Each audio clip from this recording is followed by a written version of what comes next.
दोस्तों नमस्कार, स्वागत है आपका तेजस व्लॉग के एक और ख़ास वीडियो में। दोस्तों आज मैं हूं कानपुर और आज ये वीडियो बहुत ही इंफॉर्मेटिव होने वाली है। मैंने अपने कैरियर में बहुत सारे ऐसे लोग देखे हैं जो बिजनेस स्टार्ट करते हैं और कुछ ही समय बाद अपना बिजनेस बंद कर देते हैं। आखिर ऐसा होता क्यों है?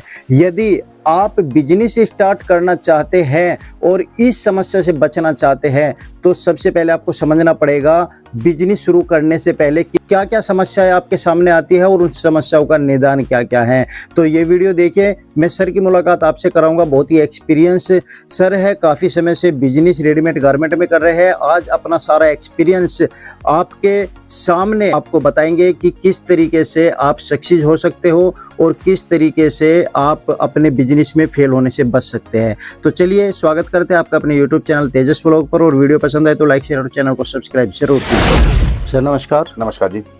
जी सर, कैसे हो? आई एम गुड, बढ़िया जी। जी सर, किसी को कपड़े का बिजनेस स्टार्ट करना है तो किस किस बातों का ध्यान रखना चाहिए?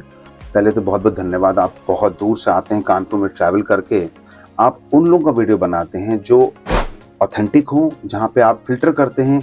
कई ऐसे लोग जो हैं जो ऑनलाइन प्रोसेस में फेक हैं, जो प्रोडक्ट गलत डिस्पैच कर देते हैं। आप पर्सनली विजिट करते हैं और देखते हैं कि जो लोग सही उन्हीं का वीडियो बनाते हैं। पहले तो बहुत बहुत धन्यवाद उसके लिए। जी थैंक यू सर। अगर आपको कपड़े का व्यवसाय स्टार्ट करना है, कपड़ों को ब्रॉडली स्पीकिंग, तो उसमें होता है हमारे रेडीमेड गारमेंट्स होते हैं, ladies, gents, kids, undergarment, sari और हैंडलूम जी। तो पहली चीज जो आपको दिमाग में रखनी है अगर आपको दुकान लेके करनी है जी। तो वो है location, location, location and location जी। अगर आपकी शॉप की लोकेशन गलत है तो कामयाबी की चांसेस आप 50% वैसे नंबर आपके चले जाते हैं जी।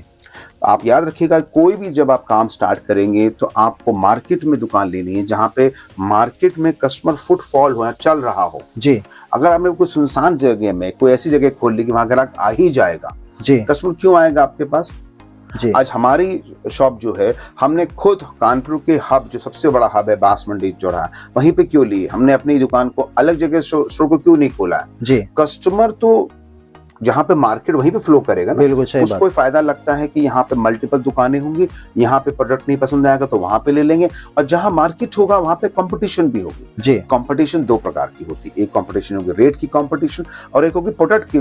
तो कस्टमर अपना फायदा देखने के लिए और कस्टमर का फायदा भी देखना है जी। Always remember the location point of view. Footfall जहाँ पे फैशन बिक रहा हो, जहाँ मतलब प्रोडक्ट्स बिक रहे हो, गारमेंट्स बिक रहे हो, शूज बिक रहे हो, साड़ियां बिक रही हो, कोशिश करेगा। Location is very very important जी। दूसरा नंबर पॉइंट है टाइमिंग। जब भी कोई आप काम स्टार्ट करते हैं तो आप timing is very very important जी। अगर आप पूरे साल को देखें तो कुछ साल शादियां होती हैं, कुछ समय महीने में शादियां होती हैं जी, कुछ समय ठंड पड़ती है, कुछ समय गर्मी होती है। तो आपको हरदम इस बात का ध्यान रखें कि राइट टाइमिंग पे आप शॉप खोल रहे हैं। लेट्स सपोज आप शॉप खोल रहे हैं और आप शॉप खोल रहे हैं जुलाई, अगस्त, सितंबर में जी। उस समय मार्केट डाउन ट्रेंड्स पे होगा जी। तो आपकी जो मोटिवेशन है वो कम हो जाएगी जी। तो आपको देखना है कि जिस समय आपकी शादियों का लगन ज्यादा हो, जिस एरिया में आपके फेस्टिवल त्योहार ज्यादा पड़ रहे हो, और उस पॉइंट को timing is very very important. अगर गलत टाइमिंग आपने परचेजिंग कर ली, आप डिमोटिवेट हो जाएंगे, आपका मनोबल गिर जाएगा। तो ऑलवेज टाइमिंग को फोकस करें और टाइमिंग के हिसाब से। और याद रखिएगा, कहीं से भी आप माल परचेज करेंगे, आप एटलीस्ट सोचते हैं कि 3 दिन में माल पहुंच जाएगा जी, बट एक्चुअली ऐसा होता नहीं है। कभी कभी हमने प्रोडक्ट को लोड किया ट्रक पे और ट्रक के पास पूरा लोड नहीं है तो वो 2 से 3 दिन और लग जाते हैं। तो आपको 7 डेज का मिनिमम याद 7 से 10 दिन लेके चलना है कि इतने दिन में ही माल आएगा। तो आप टाइमिंग को पहले से प्लान कर लेंगे। लेट्स सपोज आपको 1 तारीख को शॉप खोलनी है तो आप 29-28 तारीख को परचेजिंग करने नहीं जाएंगे, आप 20 तारीख को परचेजिंग करने जाएंगे। मार्केट को सर्वे करेंगे, आप देखेंगे और टाइमिंग का जरूर रखिएगा। कौन सा ऐसा फेस्टिवल आपके पास आने वाला है, कौन सा ऐसे शादी को टाइम में से आने वाला है। अगर आपके पास ठंड पड़ रही है उस समय या गर्मी पड़ रही है तो ठंड खत्म अगर हो रही है तो विंटर के प्रोडक्ट्स नहीं परचेज करेंगे। तो timing is the second important factor जो आप जरूर ध्यान रखेंगे जी। और किसी को नॉर्मली स्टार्ट करना है तो बेस्ट मंथ कौन सा होता है? अगर हम बेस्ट मंथ का आते हैं, जनवरी से लेकर हम मई जून तक बेस्ट टाइमिंग होता है जी। हम सिर्फ आपको एक रिकमेंड करेंगे कि सितंबर का महीना को थोड़ा सा अलर्ट रहना होता है आपको। अगस्त सितंबर में अगर आपको देखना है कि उस समय थोड़ा अवॉइड करिए। बाकी 10 महीने पूरे बढ़िया हैं करने के लिए। हाँ, अगर आप कुछ प्लानिंग पार्ट करना चाहते हैं तो अगस्त सितंबर में प्लानिंग पार्ट कर सकते हैं जी। आपने मन बना लिया कि आपको कपड़े की दुकान खोलनी है जी आपने टाइमिंग डिसाइड कर लिया आपने लोकेशन डिसाइड कर लिया जी पर आप माल कहाँ से लेंगे जी आपको माल वहां से लेना है जो एक ट्रस्टेड शॉपकीपर हो जिसपे आप विश्वास हो जी जहां पे आपकी सुनवाई हो माल ना बिकने पे माल चेंज हो रहा हो माल डिफेक्ट होने पे माल बदला जा रहा है जी तो सबसे पहले आप उसकी ट्रस्ट को देखेंगे हमारा जो शॉपकीपर है जिससे आप माल ले रहे हैं वो कितना पुराना है। मैं नहीं कहता हूं कि नए लोग कोई खराब होते हैं बट अगर कोई संस्था 20-25 साल से बिजनेस में टिकी हुई है तो दो फैक्टर से टिकी हुई होती है जी। एक हमारे लॉयल कस्टमर और हमारे लॉयल सप्लायर। अगर हमारा कस्टमर लॉयल है लगातार आ रहा है वो क्यों आएगा क्योंकि आप सर्विस ठीक दे रहे हैं। आपको हरदम ऐसे ट्रस्टेड दुकानदार बहुत इजी होता है पहचानना। अगर आप गूगल कर लेंगे तो उनके रिव्यूज चेक कर लीजिए आप अपने लोगों से पूछिए कि कैसे सप्लाई एंड है उसकी प्राइसिंग कैसे है और ऐसे शॉपकीपर से ऑब्वियसली माल लेने की कोशिश करिए जहां आपको एक ही छत के नीचे सारी चीजें मिल जाए। अब रेडीमेड का व्यवसाय करने के लिए लेट्स चलो जेंट्स लेडीज किड्स का काम करने वाले हैं और हर काम के लिए अलग अलग दुकानों में जाना पड़ रहा है तो आपका कितना मैन पावर टाइम टूटेगा इमेजिन कर सकते हो। और उसके कॉन्ट्रास्ट में ऐसा शॉपकीपर है तो आपके एक ही जगह में सारी वैरायटी आपको दे देता है तो आपका टाइम कितना बचता है तो टाइम ही तो पैसा है। तो आपको ऐसे ट्रस्टेड शॉपकीपर से माल लेना है हाँ जहाँ पे आप ट्रस्ट हो। अगर आप वहाँ नहीं जा सकते हैं तो टेलीफोन के माध्यम से ऑनलाइन के माध्यम से आपको माल मिल जाए और जो आप बोले वही पहुंचे 100% बिलिंग के साथ पहुंचे तभी आपको जब आप माल सही पहुंचेगा तभी तो कस्टमर को सेटिस्फाइड होकर पहुंचेगा। जी बिल्कुल। इन 3-4 चीजों का तो ध्यान रख लिया दुकान भी खोल ली बट आपकी दुकान के बारे में लोगों पर अवेयरनेस कैसे पहुंचेगी जी उसको कहते हैं मार्केटिंग।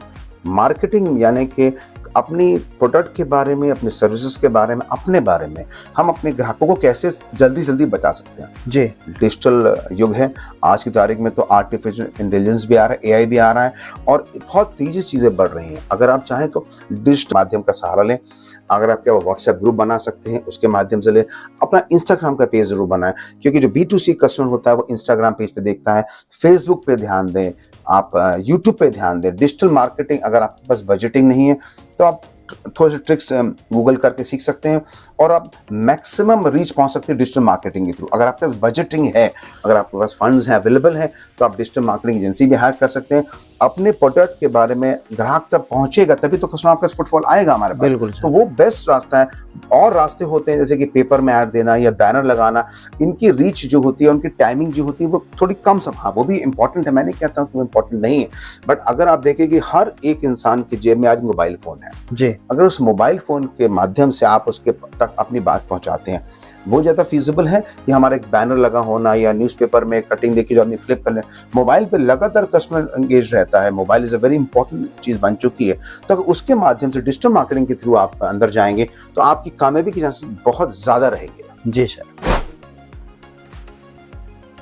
दोस्तों मैंने बहुत से व्यापार को फाइनेंस की कमी से फेल होते देखा है जी। फाइनेंस वर्किंग कैपिटल जिसको कहते हैं कार्य करने की पूंजी जिसको कहते हैं जी। ध्यान रखिएगा फाइनेंस एक ऐसा डिपार्टमेंट है। अगर हम अपने देश की बात करें तो हमारे में एक फाइनेंस मिनिस्टर होता है जो देश को कि फाइनेंस को हैंडल करता है जी। तो ऐसे छोटे व्यापार को आप स्टार्ट कर रहे हैं अगर आप फाइनेंस पैसे का लेन देन को ठीक से नहीं देखा आपने ये मैनेज नहीं किया कि आपके कितना फंड है और आपने पूरा फंड एक बार में सारा झोंक दिया।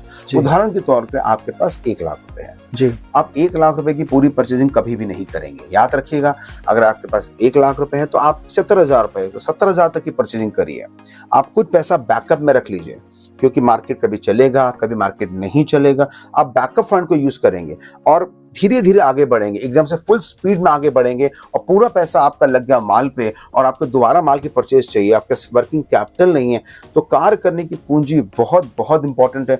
अगर आपको इसके बारे में इंफॉर्मेशन नहीं है तो आप किसी अकाउंटेंट से किसी चार्टर्ड अकाउंटेंट से व्यवसाय स्टार्ट करने से पहले थोड़ा डिस्कस कर लीजिए। व्यापार कोई बिल्कुल आसान नहीं है कि आप सोचें कि आप अंदर दुकान खोल के बैठ जाएंगे और बिना फाइनेंशियल नॉलेज के आप इसमें कामयाब हो पाएंगे, ऐसा बिल्कुल भी नहीं है। तो फाइनेंस वर्किंग कैपिटल की रिक्वायरमेंट जो ध्यान रखें। हाँ अगर आप घर से जो महिलाएं हैं काम कर रही हैं तो 50,000 से भी काम कर सकते हैं। अगर आप दुकान ले रहे हैं तो मिनिमम 1 लाख से 2 लाख रुपए आप उसमें लगाएंगे क्योंकि अगर आपको दुकान लेके कर रहे हैं तो आपको लोगों की सैलरीज भी बांटनी होंगी रेंट भी देना पड़ेगा। तो आपको 1 महीने की पहले प्लानिंग कर रखनी है। फाइनेंस एक ऐसा डिपार्टमेंट जिसमें अक्सर लोग भूल कर जाते हैं कि ये तो हो ही जाएगा कर लेंगे। बिल्कुल इसमें लापरवाही ना करें। जरूरत पड़ने प्रोफेशनल हेल्प लें तभी आपको कामयाबी मिलेगी।